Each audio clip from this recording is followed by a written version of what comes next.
Hola amigos, muy buenas noches y bienvenidos a una nueva edición de Tierra Adentro, como todos los domingos a las 7 en punto de la noche. Estamos en vivo, son las 7 y 24 segundos. El programa se repite como siempre a las 9 de la noche, pero a partir de mañana, todos los lunes, en la tarde, ustedes ya pueden ingresar al canal de YouTube Tierra Adentro Perú para ver esta y todas las ediciones del programa que ya va para los 9 meses, nada menos.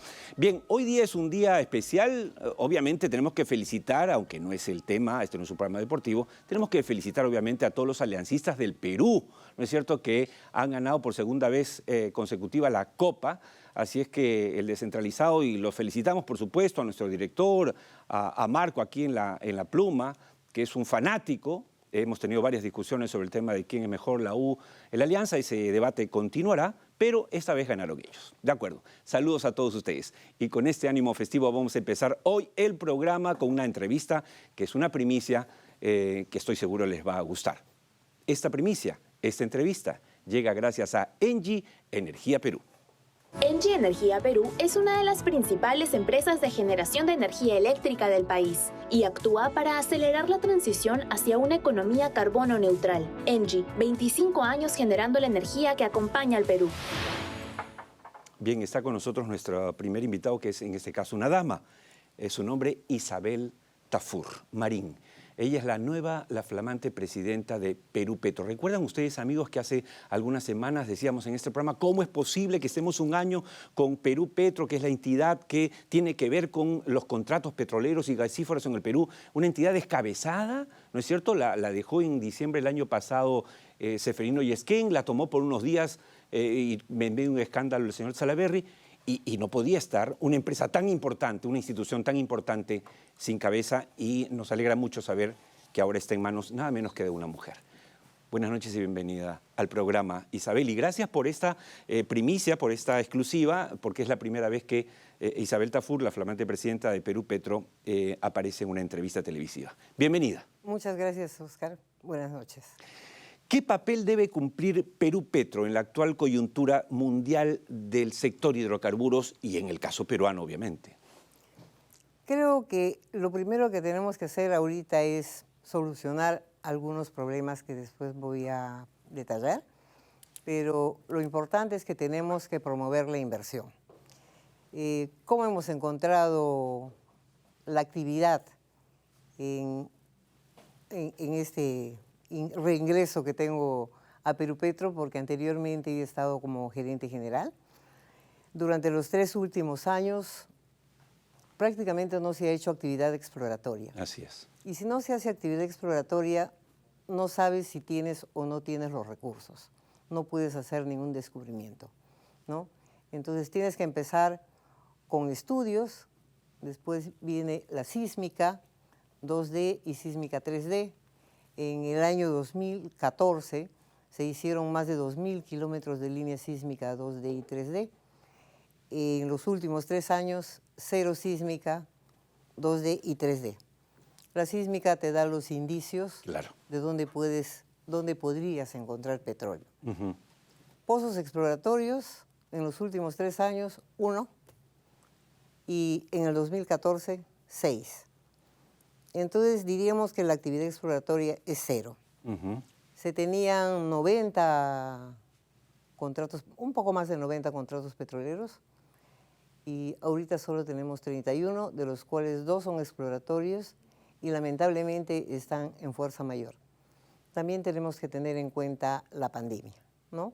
Sí, sí, claro. Pero realmente se ha manejado mal el sector. Venía decreciendo, la actividad. Esto tiene que ver con algo que dijo en su momento Carlos González en este programa cuando comentábamos su llegada a Perú Petro hace 2 semanas. Y es que usted ha sido, y es bueno recordarle a los televidentes, ha sido gerenta general de Perú Petro, ha sido además directora general de hidrocarburos también en los 90, o sea, conoce el sector, y eso lo comentamos aquí. Pero decía Carlos, Isabel Tafur está llegando a un momento totalmente distinto al que conoció cuando fue gerente general. Y es verdad, lo que usted está describiendo es realmente preocupante. Realmente preocupante, así es. Y eso va a significar un gran esfuerzo de parte suyo, del equipo que la acompañe y obviamente también del sector. Por supuesto que sí.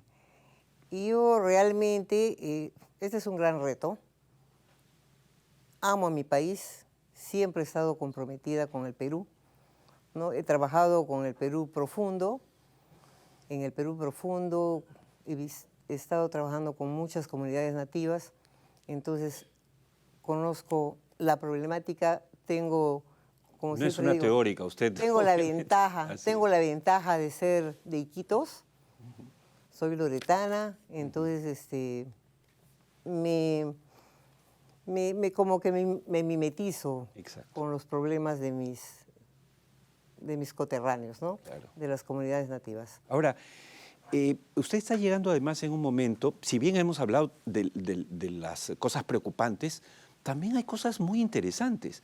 Por Y es supuesto. que, lo conversábamos antes de salir al aire, a diferencia de los años de hace 8 o 10 años, ahora tenemos un mundo que dice, quiero cambiar la matriz energética. Y para hacer realidad esa matriz energética nueva, ¿no es cierto?, ambientalista, etcétera, necesito el petróleo y el gas. Y ahí entra Perú Petro, directamente. Efectivamente. Es una oportunidad. Efectivamente. Entra Perú Petro, pero como vuelvo a repetir, tenemos que promover la inversión, reactivar la industria, y para eso, ¿qué tenemos que hacer? Tenemos que configurar nuevos lotes petroleros que tengan potencial y salir a buscar a los inversionistas, pedir inversión exploratoria, ¿no?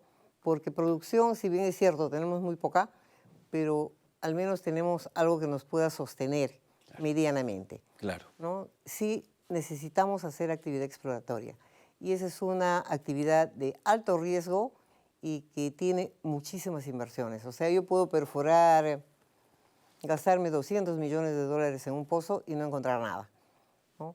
Ese es el riesgo que se corre. Entonces, la inversión tiene que ser... Recuerdo que en la inversión privada. época del segundo gobierno de García, ustedes deben saberlo mejor que yo, cuando estaba Daniel Saba como presidente de Perú Petro, realmente se llegaron a firmar muchos acuerdos de exploración. Claro, lo que siempre hablamos, no es que todos llegan a ser pozos, ¿no es cierto? La mayoría no. Pero lo que usted dice es importante. O sea, siento que usted va a preocuparse mucho en incentivar, en recuperar el tiempo perdido y promover la llegada de inversión en exploración. Efectivamente. Fue justamente con el señor Saba que fui gerente general en la primera oportunidad, ¿no? Entonces, él viajaba mucho, se iba a diferentes sitios donde están los centros petroleros a conversar con los CEOs de las empresas. Así es. Para que vengan al Perú, ¿no? Porque como todos sabemos, los capitales no tienen nacionalidad. Se van al sitio donde mejores oportunidades tengan, ¿no? Y también creo que es un tema de personas, en la confianza que tienen en las personas. Sí, sí. Hay un titular que puede mostrar nuestro director de hace algunas semanas en gestión, que ya lo hemos mostrado antes y lo puede poner en nuestra pantalla. Y efectivamente, Isabel, nos preocupó mucho, ¿no? 8 de 21 lotes petroleros en riesgo de dejar de operar. De enero a julio no hubo perforaciones, etcétera. Esto, de hecho, usted lo sabe. ¿Qué piensa hacer frente a este tema? Nos estamos reuniendo con todas las empresas petroleras. Recién tengo una semana y 2 días en el puesto, y ya nos hemos reunido por lo menos con 5 o 6. Entre ellas con la gente de Petrotal, las que están en operación, ¿no? Con el CEO del Camisea. Y estamos conversando y reanimándoles a que hayan mayores inversiones, ¿no? Yo estoy segura, con la ayuda de Dios, siempre digo, y de los amigos, de que lo vamos a conseguir. Ahora, nosotros en el tema, digamos, ya de explotación, estamos produciendo menos de 40.000 barriles diarios de petróleo. Usted ha mencionado a Petrotal, casi la mitad de esa producción se debe gracias a esta empresa peruana exitosa. Pero la pregunta es, ¿usted cree, usted que conoce el sector hace más de 20 años, cree que hay posibilidades reales de aumentar esa producción? Sí, lo que pasa es que tenemos que descubrir, ¿no?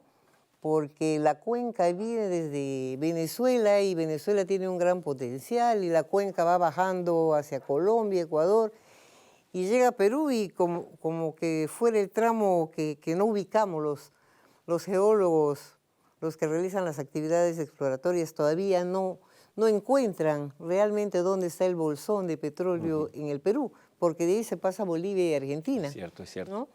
Entonces, obviamente que tenemos, siguiendo esa secuencia lógica, existe petróleo en el Perú, porque no se puede saltar de Pero como que no ha habido mucha fortuna en esa labor exploratoria. Falta actividad exploratoria. Lo cual hace más difícil aún el reto que usted va a enfrentar, en el sentido de que convencer a los inversionistas, oye, esta cuenca, por acá hay petróleo, invierte en el Perú, y ahí el apoyo, digamos, del gobierno va a ser decisivo, Isabel. Sí, por supuesto.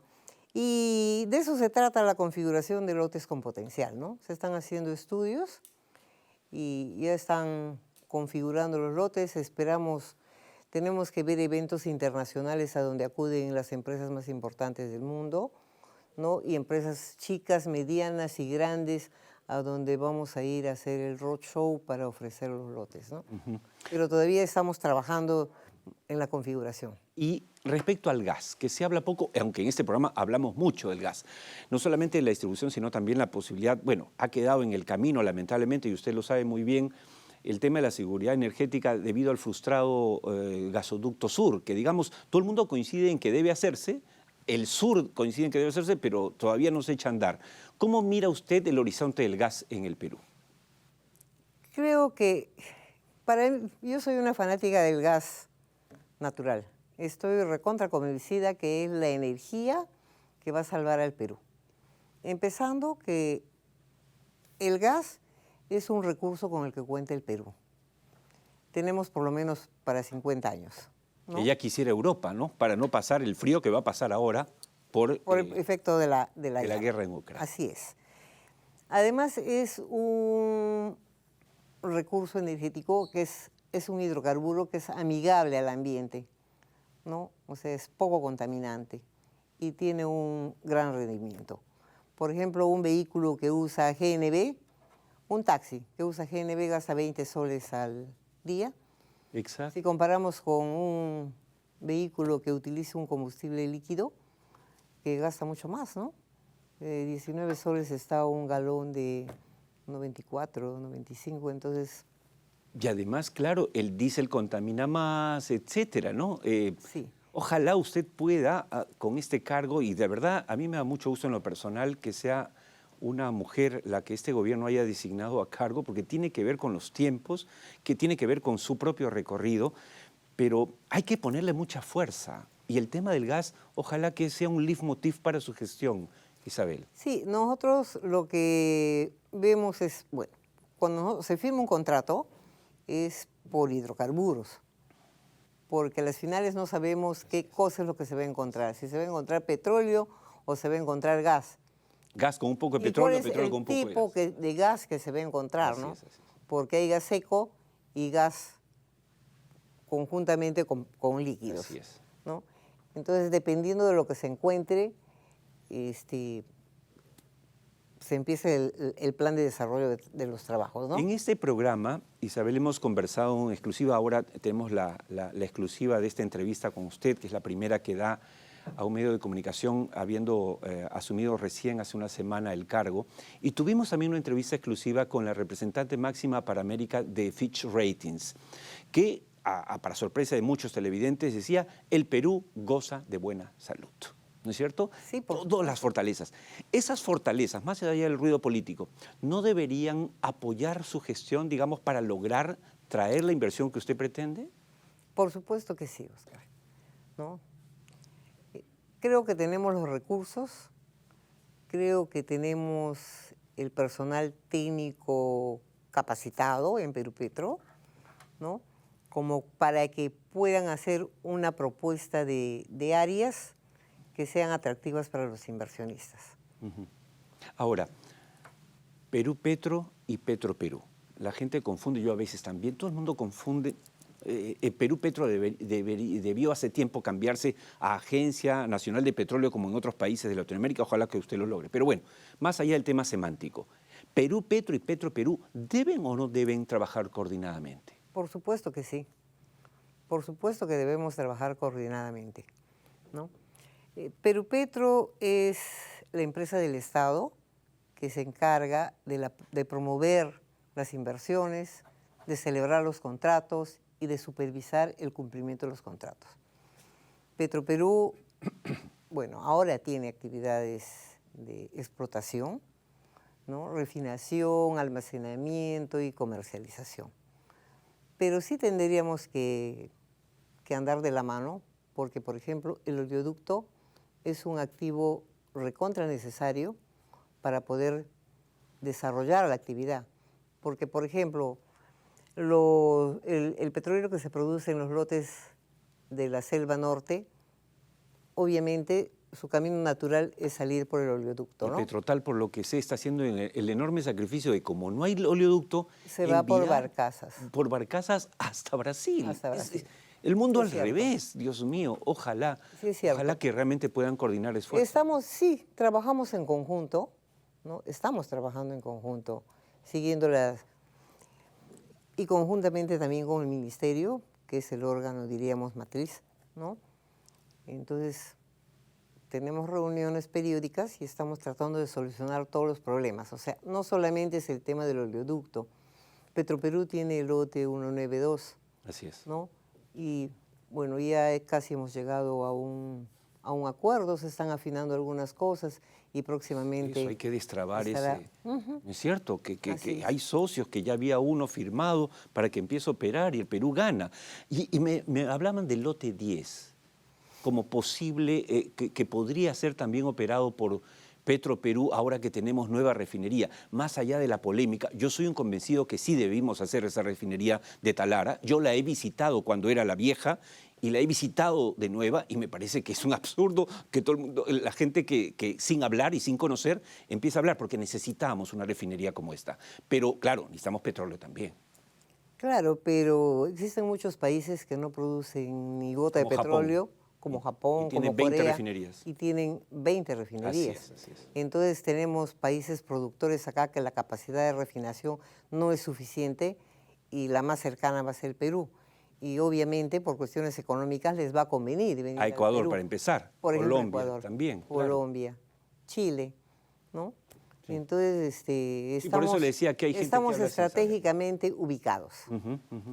Pero el lote 10, ¿se podrá hacer? ¿Usted cree que vale la pena que se dé la oportunidad de que Petroperú lo maneje? Van a terminar algunos contratos y entonces estamos tratando de hacer una configuración de lotes, ¿no? Para que sean atractivos a la inversión. Petroperú va a tener una participación en los contratos, todavía no está definido cuál es el porcentaje exacto, 10, 20, 40, 50, 80, no, todavía no está definido, ¿no? Pero sí va a tener participación en los contratos. Yo le agradezco mucho el habernos visitado esta noche. Isabel, debo recordarle a los televidentes que la ministra Alessandra Herrera es la ministra de Energía y Minas, y ahora tenemos como presidenta de Perú Petro a Isabel Tafur, es decir, dos mujeres que conocen el sector ciertamente, y ojalá esto nos lleve por caminos positivos y beneficiosos para el Perú, atrayendo la inversión, dándole seguridad, dándole certeza de que aquí las cosas van a funcionar. No sé si tiene algo más que decir esta noche. También quería comentar, como veo tu programa, gracias, y veo que muchos se enfocan en el tema social, quería comentar que también estamos trabajando con las comunidades, ¿no? Estamos trabajando fuertemente, hemos recibido la visita de la Federación de FECONACER, que están ubicados en el lote 8, y estamos tratando de ver cómo solucionamos también el problema del lote 8, porque lo que ellos dicen, necesitamos fuentes de trabajo, si no es la única actividad que se desarrolla ahí, si no están ahí no tenemos forma de vender nuestros productos, de activar la economía en la zona, ¿no? Entonces, sí estamos trabajando. El tema social es fundamental. Sí, yo lo tenía acá, pero ya nos ganaba el tiempo. Isabel, muchas gracias y mucha suerte. Muchas gracias. Esta es su casa y ya que tiene usted la gentileza de decir que nos ve, pues nada, este programa quiero que sepa que es un vehículo perfecto para que su equipo en Perú Petro nos vaya contando cosas que podamos compartir con los televidentes. Esa es la intención de este programa. Por eso se llama Tierra Adentro, no es un accidente. Muchas gracias. Muchas gracias y mucha suerte. Quédese conmigo, por favor, quédese conmigo. Nos vamos a la pausa, la primera del programa, para regresar con más entrevistas y más reportajes. Han conocido hoy en carácter de primicia a la nueva presidenta de Perú Petro. Nos vamos a la pausa, nos vamos con la alerta legal con un dato de interés y volvemos con mucho más. Mediante informe técnico, Servir ha concluido que las entidades públicas, independientemente del régimen laboral que las regula, no se encuentran autorizadas para efectuar gastos por concepto de horas extras. En caso de producirse trabajo en sobretiempo, este podrá ser compensado con periodos equivalentes de descanso físico, sin generar gasto adicional a las entidades.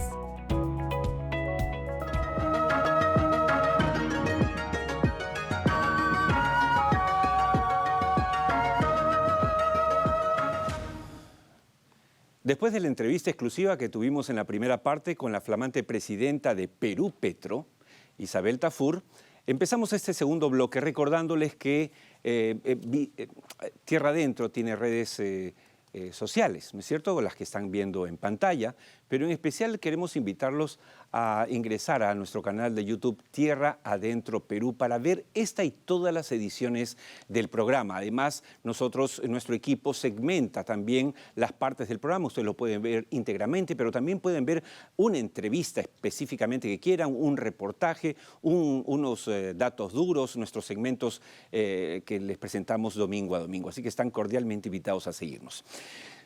Ahora vamos a presentar un reportaje, como lo hacemos casi todos los domingos. En este caso, un problema de la pesca artesanal en el Perú en general es la falta de una periodicidad. ¿Por qué? Porque la pesca artesanal se basa en las estaciones, ¿no es cierto? Y entonces eso hace difícil su sostenibilidad. Tierra Adentro viajó hasta Loreto en esta ocasión para ver cómo una comunidad resolvía este problema de la mano de una empresa privada. Veámoslo.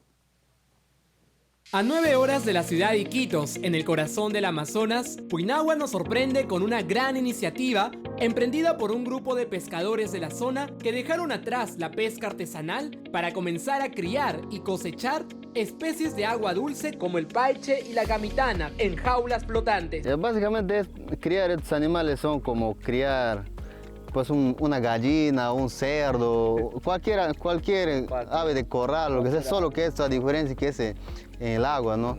Ya saben, el momento exacto cuando uno se viene a dar de comer.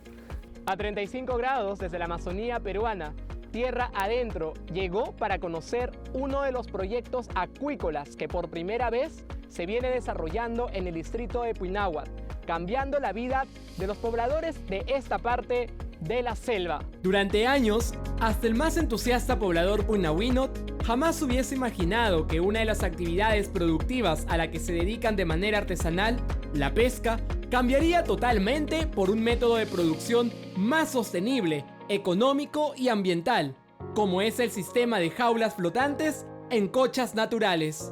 Para mí es una novedad porque nunca vi básicamente jaulas, vi estanques. ¿Sí? Desde cuando vine y me vine a encontrar con esta propuesta de Petrotal, me imaginé algo parecido, pero no básicamente así. Creo que somos uno de los pocos que está haciendo esta actividad. La novedad de todo esto es que es como un plan piloto, ya que a través del tiempo se ha venido realizando en represas y estanques. Ahora lo estamos haciendo en cuerpos de agua natural, ¿no? Utilizando las jaulas, necesariamente con sistema de flotabilidad y mallas.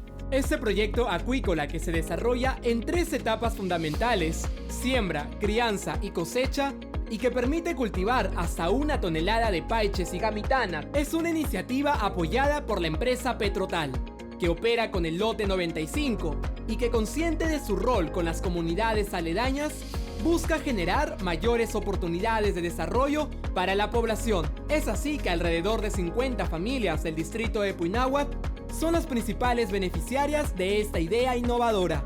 Que con este proyecto se puede manejar, ¿no? Planificar básicamente, o sea, saber cuándo sembrar y cuándo vender. Esa es la diferencia con lo que se hacía antes, ¿no? Con el tema de la pesca artesanal o fortuita que le llamamos. Efectivamente, los pescadores puinahuinos pueden desarrollar sus actividades comerciales en todas las temporadas del año, ayudando además a repoblar las especies amazónicas que se han perdido con el tiempo, producto de su pesca indiscriminada. Precisamente el proyecto no solamente piensa en lo que es el aprovechamiento, sino también la sostenibilidad a través del tiempo. ¿De qué manera? Haciendo el plan de manejo de alevines, ¿no? La cual sabemos de que en el medio natural de cada 100 solo 5 llegan a la etapa adulta. Entonces podemos hacer lo siguiente, capturar los alevines, hacer una precría, mitad para aprovechamiento en engorde y la mitad para liberación de los juveniles. Entonces eso nos asegura que van a migrar y van a repoblar de paiche las cochas.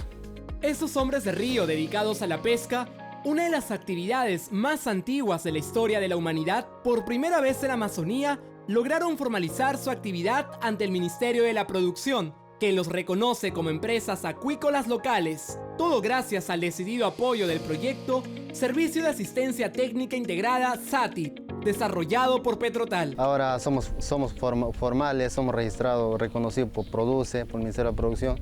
Tenemos todos los documentos en regla como empresa acuícola. A esa formalización básicamente podemos acceder a muchas entidades básicamente con presupuesto para poder seguir desarrollando la actividad.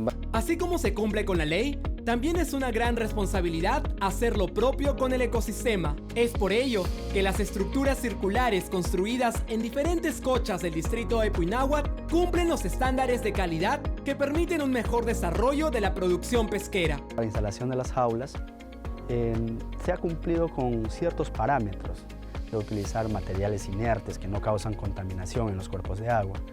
Ese es uno. Y otro, también sacar la concesión de un área acuática de 1 hectárea, como puedes ver ahí, toda esa parte en la cual pueda operar sin ningún problema para que pueda tener un buen mercado.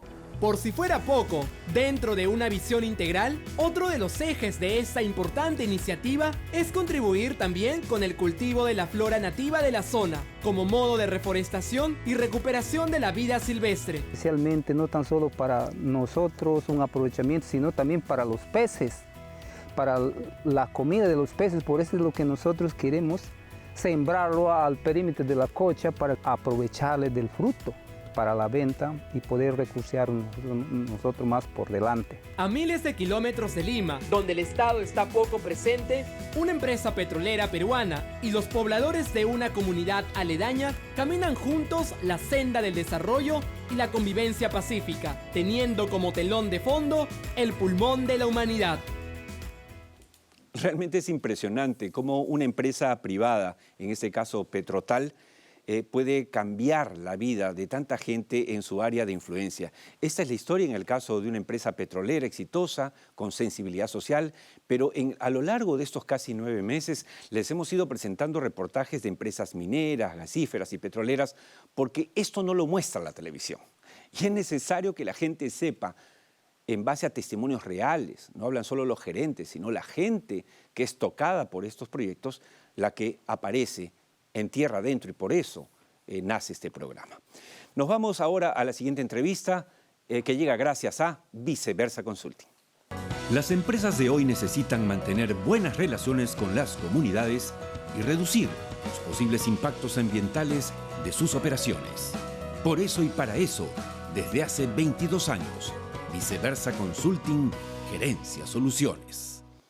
Bien, nuestro invitado ahora es el abogado Cristian González, experto legal minero. Buenas noches y bienvenido, Cristian. Muy buenas noches. Nuevamente al programa. Muchas gracias por la invitación. El tema por el cual te hemos convocado en esta ocasión es para hablar de algo que nos preocupa permanentemente, y es qué hacemos con el canon minero. Hay una lámina, señor director, que habla del canon y las regalías, ¿no? Y que la podemos mostrar en este momento a todos nuestros televidentes.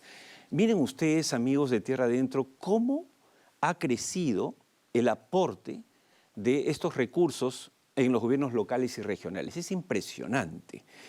Pero, ¿coincides, Cristian, con quienes creen que ha llegado la hora de cambiar la estructura, la forma de distribución del canon? Oscar, primero, nuevamente, buenas noches a tus televidentes y agradecido de estar acá.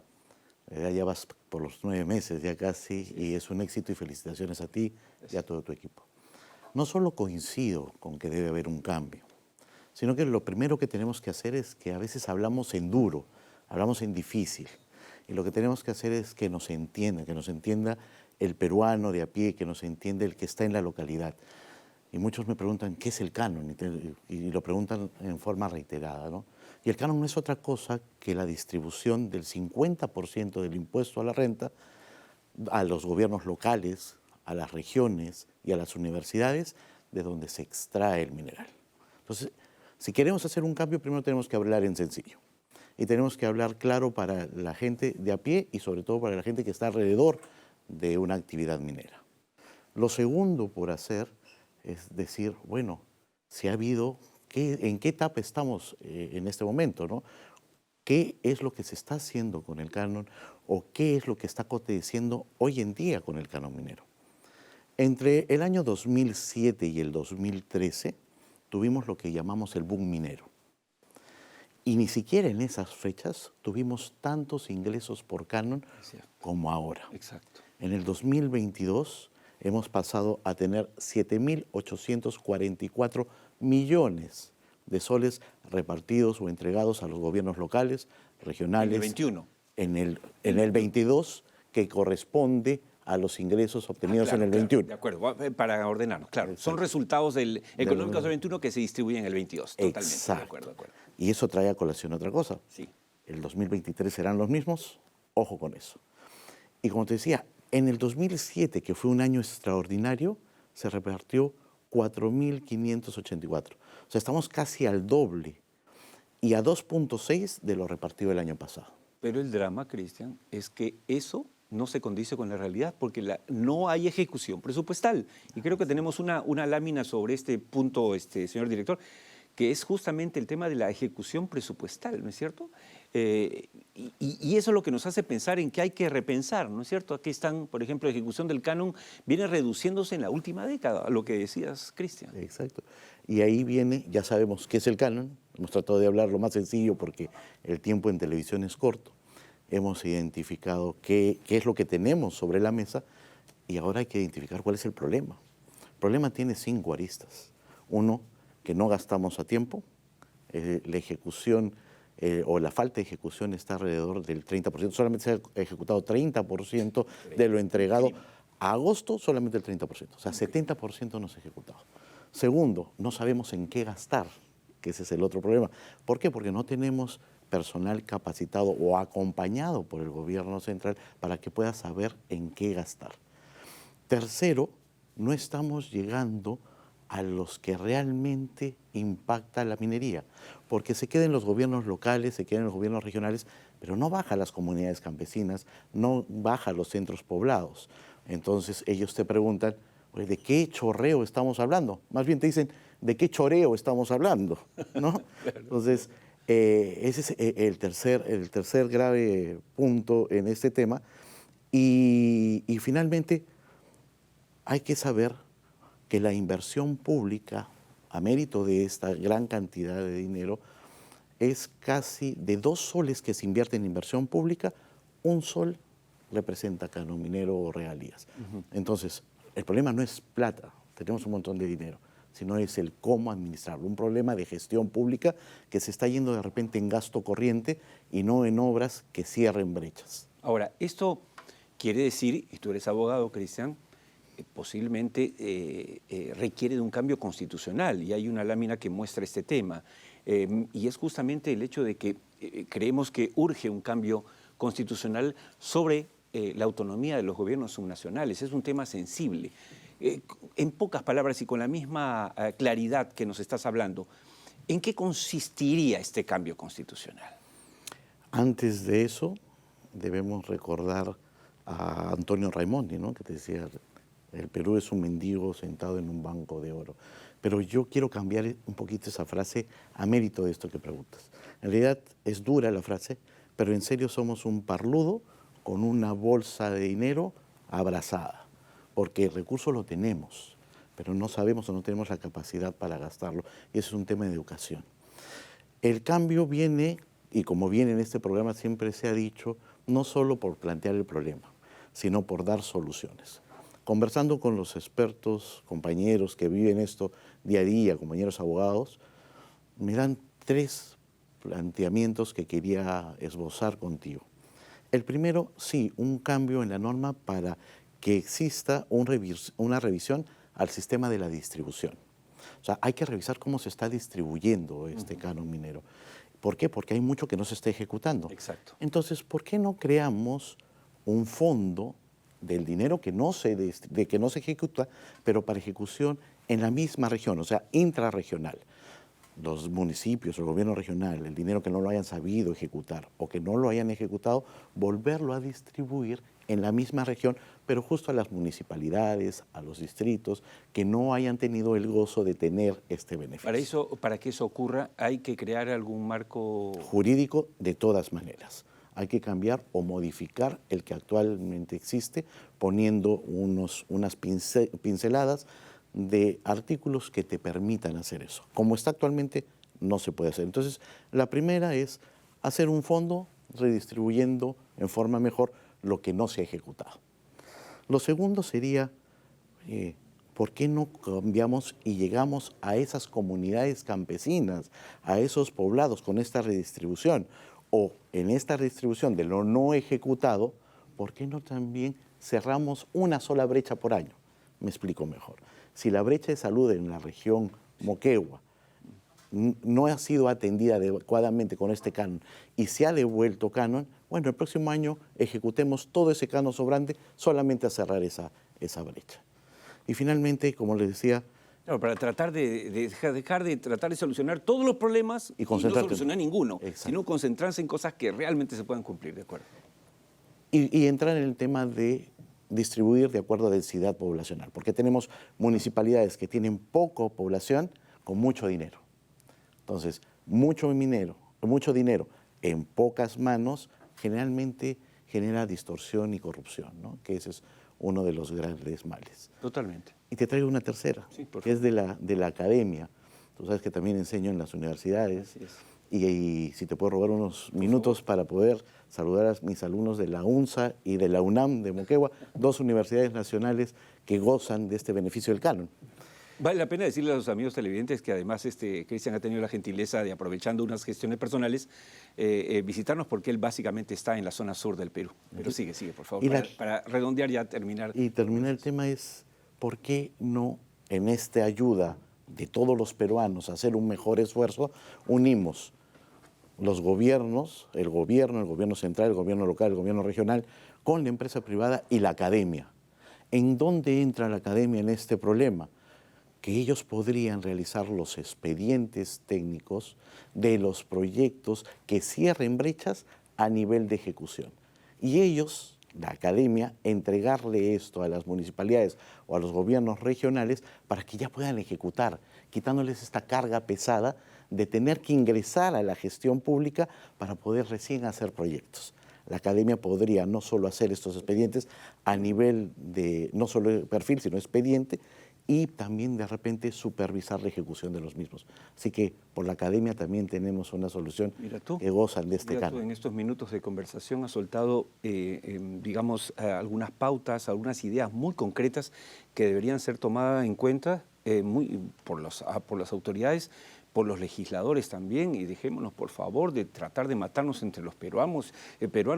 Hace un momento entrevistamos antes en esta misma silla, en este mismo estudio, a la presidenta de Perú, Petro, o sea, mujeres que asumen, que conocen el sector y que asumen el mando. O sea, hay oportunidades. El Perú, esto es lo que quiere este programa, decir, por favor, el Perú tiene un norte, pero depende de todos nosotros. Te agradezco mucho. Muchas gracias a ti nuevamente y gracias por la sintonía también a ti y a tus alumnos. Muchas gracias. Un ratito quédate conmigo. Nos vamos a la última pausa del programa con nuestro segmento de Pasa Comercial Volver al Futuro. ¿Saben ustedes que es posible que en poco tiempo un auto se detenga automáticamente si es que el conductor está ebrio? Miren ese dato, es impresionante. Adiós ebrios, o estarán felices, no lo sé. Nos vamos a la pausa y regresamos con la última parte del programa.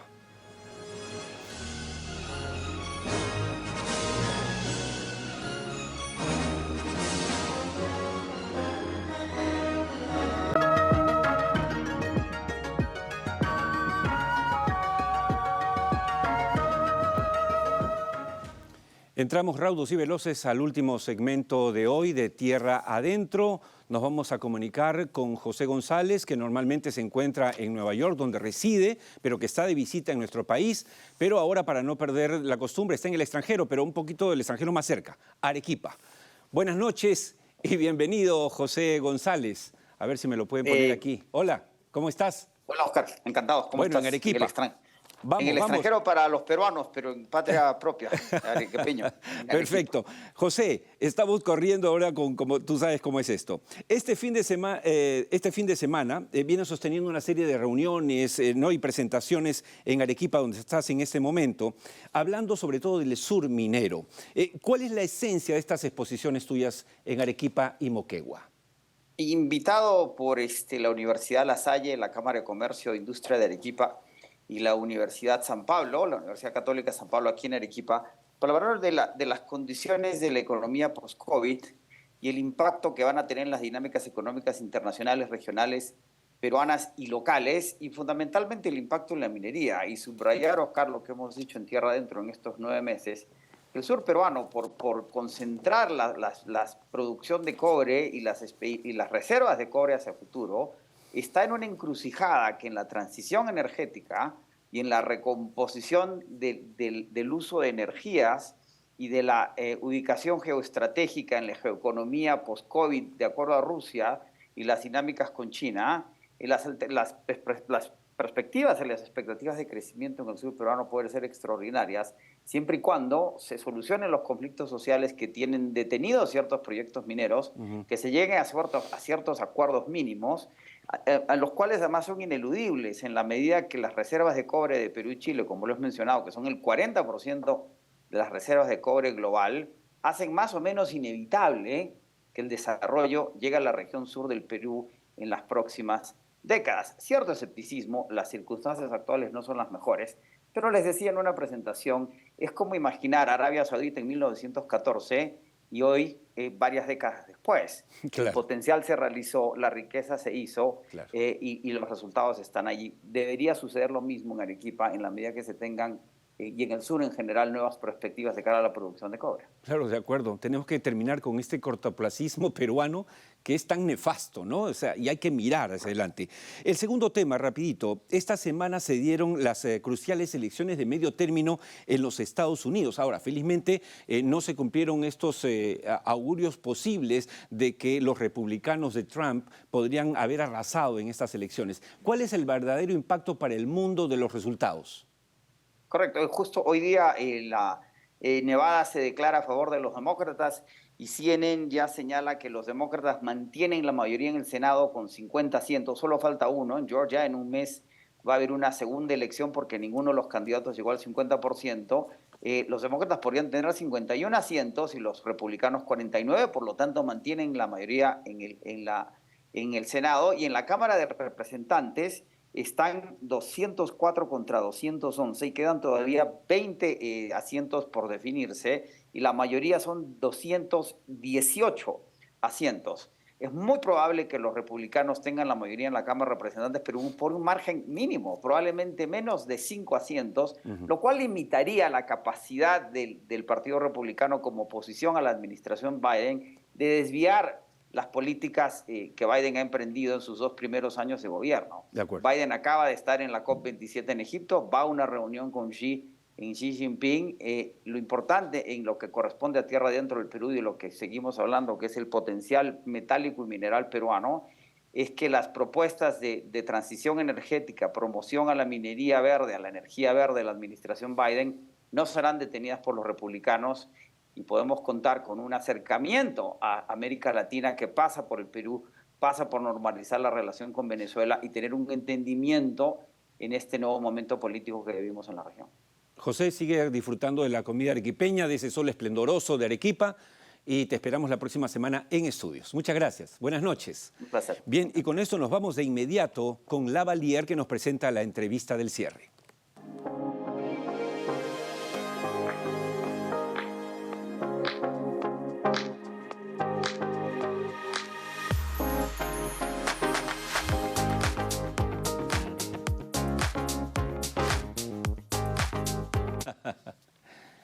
Bien, bien, hay varios que se quieren apuntar acá con Lavalier, por supuesto, ahí tiene las redes y pueden vestirse muy bien gracias a Lavalier de mi amigo Luis Cárdenas.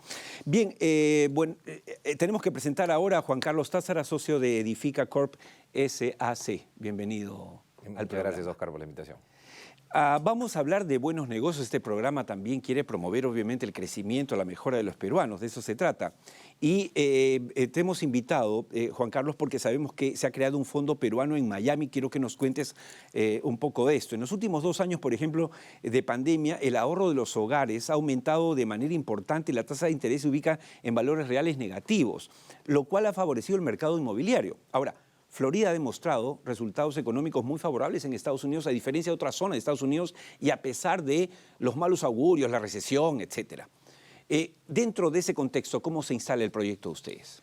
Bueno, primero, básicamente el concepto principal es que, claro, los peruanos hemos estado acostumbrados a un contexto, ¿no?, de los últimos 20 años, digamos, más o menos estable, ¿no? Y claro, cuando hubo las últimas elecciones, hubo pues una fuga de capital de más de 15.000 millones de dólares, ¿no? Entonces, hubieron muchos peruanos que invertían pues en dólares y que vieron, digamos, un riesgo importante y no tenían, digamos, no era tan fácil, digamos, poner sus ahorros en otro país, ¿no? En Estados Unidos, sobre todo, digamos, fue el principal destino y por eso es que nosotros decidimos, digamos, ver un vehículo, digamos, interesante para esas personas, ¿no? Y de hecho, de qué habla Estados Unidos, efectivamente Estados Unidos, lo comentaste, digamos, es un país pues de equilibrios, ¿no? Digamos, es un país de equilibrio, es un país que se habla mucho del crecimiento de la tasa, etcétera, pero en realidad, a términos inmobiliarios, Estados Unidos en los últimos 25 años, digamos, analizando las últimas crisis desde el 79, que fue la crisis de la mayor inflación, digamos, en Estados Unidos,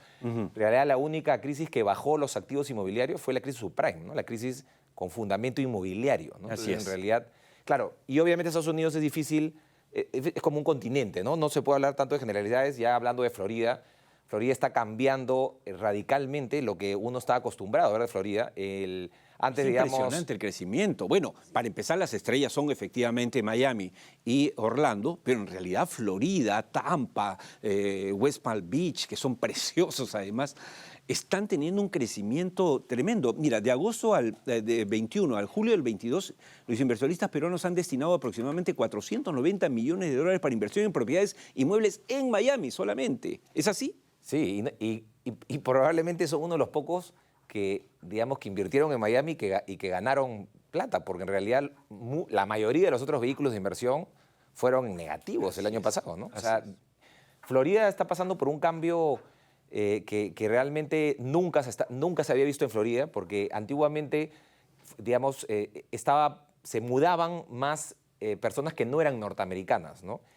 Estos 2 últimos años se han mudado al año más de 250.000 personas. Florida, estamos hablando de prácticamente un país, digamos. Exacto. Son más de 20 millones de personas, pero 250.000 personas es un montón de personas, pero el 80%, y ese es el cambio, son norteamericanos, ¿no? En el último año se han mudado más de 100 empresas, digamos, que han puesto una sucursal o se han mudado con su sucursal principal, que factura más de 1.000 millones de dólares. Pero Berkeley, la transformación de Berkeley es impresionante, ¿no? Exactamente. O sea, realmente yo creo que vamos a tener un cambio estructural, digamos, en la manera de ver Florida, porque antes, digamos, los norteamericanos lo veían pues como una ciudad para vacacionar o digamos, ¿no? O personas solamente mayores se mudaban, Ahora, digamos, ¿no? Descrito este escenario, Juan Carlos, entremos en materia. Core Capital, SAFI S.A., ha lanzado el fondo Edifica Global. ¿En qué consiste este fondo? Básicamente, nosotros, como Edifica, que somos una empresa que tiene más de 17 años en el mercado en Perú y más de 60 proyectos inmobiliarios, nos hemos asociado, ¿no?, con una de las inmobiliarias más grandes en Florida, ¿no?, que ha entregado pues, más de 3.500 millones de dólares ya en proyectos realizados, ¿no? Y estamos realizando básicamente proyectos para nuestros mismos clientes en Perú, que básicamente son personas que invierten en ladrillos, que les gusta comprar, digamos, propiedades para renta, ¿no? Tenemos ubicaciones, las 2 primeras ubicaciones son en Brickell, digamos, una de las zonas más desarrolladas de Miami, y son departamentos desde 30 metros cuadrados para renta, ¿no?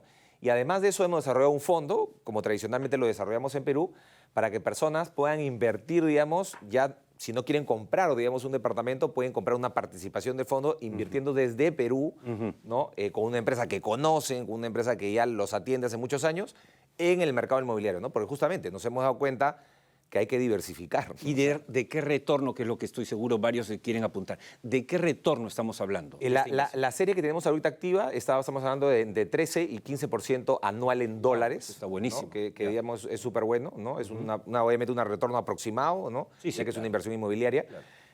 Pero, digamos, es interesante porque democratiza un poco la inversión que se puede hacer, ¿no? Puedes hoy día invertir tickets de $70,000, ¿no? Y vamos a lanzar próximamente, digamos, otra serie con tickets bastante menores, ¿no? Entonces sí creemos que va a ser una herramienta interesante porque cualquier persona desde Perú va a poder invertir, va a poder diversificar su riesgo, ¿no? No hay que tener todo en el mismo sitio, ¿no? Claro. Ya nos hemos dado cuenta un poco, hay que diversificar un poco. Sé por dónde vas. Exactamente. Entonces, ¿A quiénes está dirigido el fondo, Juan Carlos? Básicamente a personas naturales, ¿no? No a empresas necesariamente, sino a personas. A empresas no, definitivamente. Sí, definitivamente. A personas, ¿no? Hoy día administramos una cartera de más de 500 personas en Core Capital y de hecho sí queremos ampliar esa cartera y este fondo está abierto para peruanos, ecuatorianos, colombianos y bolivianos, ¿no? Porque en realidad nosotros al estar dentro del convenio de la Comunidad Andina, esas personas pueden invertir con los mismos beneficios, digamos, de impuestos en Perú. Digamos, Ahora, ¿no? si bien se trata de Estados Unidos, y ya un poco cerrando esta conversación, la gente va a querer saber quién administra y supervisa el fondo. ¿Cuál Sí, es esa garantía? es un fondo público. Nosotros, ya este es el 11º fondo que lanzamos, digamos, en el mercado peruano. Es un fondo público regulado por la SMB, digamos, ¿no? Que cumple los requisitos, digamos, de la SMB. Y efectivamente está administrado por Core Capital, ¿no? Que digamos, es una SAF, ¿no? Que, digamos, tiene la autorización para poder, digamos, administrar estos fondos, ¿no? Y obviamente respaldado por Edifica, que es la empresa inmobiliaria que ya muchos peruanos conocen y tenemos un respaldo, digamos, importante y trayectoria importante en el Perú, ¿no? Bueno, definitivamente esta es una oportunidad muy interesante. Estoy seguro que muchos de los televidentes de este programa están pensándolo porque, como tú bien dijiste, efectivamente, cuando ganó Pedro Castillo, hubo una fuga de capitales y no necesariamente empresariales, sino personales, ¿no? Gente asustada. Yo he sido uno de los que decía, bueno, no es para tanto, el país no va a ser Cuba, no va a ser Venezuela. Me cayeron tomates, me dijeron, no, si es lógico lo que va a ser Cuba. Y bueno, no es Cuba. Y tenemos a Julio Velarde, de presidente del Banco Central de Reserva, y hemos tenido 3 buenos y tenemos ahora un buen ministro de Economía. Pero digamos, sí es bueno encontrar alternativas de inversión como esta, y me alegra mucho que hayas venido hoy al programa para hablar de esto y explicarnos un poco las certezas que tiene para esta inversión. Sí, bueno, nuevamente muchas gracias por la invitación, Oscar, y claro, es un poco diversificar. Nosotros también estamos en lo mismo, entonces realmente hemos visto que sí, efectivamente ya las personas, los peruanos ya no están tan asustados como antes, pero nos hemos quedado un poco con la lección. Y estamos curtidos. Sí. Es cierto. Bueno, juntaremos nuestros reales para empezar a invertir en Miami. Muchas gracias, Juan Carlos. Muchas gracias. Quédate conmigo. Ya se nos fue el tiempo. Les agradecemos mucho el habernos acompañado. Me voy con la frase de Alejandro Jodorowsky, que dice, como ustedes ven en pantalla, lo siguiente: las cosas son como son. Sufrimos porque las hemos imaginado distintas. ¿Cuánta verdad en esta frase? Bueno, esto fue todo por hoy. Oscar Díaz les dice gracias. Nos vemos el próximo domingo en esta su casa ATV+, en este su programa Tierra Adentro. Pase la voz. Estamos todos los domingos a las 7 de la noche en vivo y a las 9 en repetición. Y por supuesto en nuestro canal de YouTube, Tierra Adentro Perú. Hasta el próximo fin de semana, si Dios quiere.